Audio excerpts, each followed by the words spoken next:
The overall goal of this protocol is to grow intestinal Caco-2 cells in 3 dimensions and to demonstrate the use of the using chamber in studies on serotonin transporter regulation.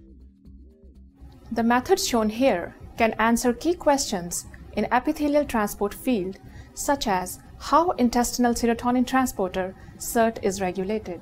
The main advantage of the 3D Caco-2 is that they reflect cell-to-cell and cell-to-extracellular matrix interactions more accurately than monolayers. An using chamber technique enables precise measurements of transport function in the intestinal epithelium. The implication of 3D Caco cultures extends toward discovery of therapeutics because these models enable screening for agents against diseases associated with altered transport function.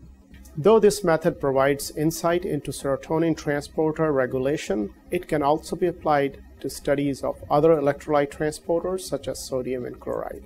Visual demonstration of these techniques is critical as stripping the seromuscular layer and mounting the intestinal mucosa in using chambers are difficult to learn.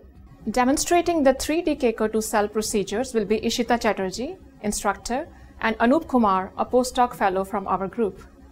Demonstrating the stripping of the seromuscular layer from mouse ileum will be Sangeeta Tyagi, a senior research specialist from my lab. Also demonstrating the mounting of stripped mucosa and inserting them in using chambers will be Shubha, Priyamvada, and Arivarasu, instructors from my lab.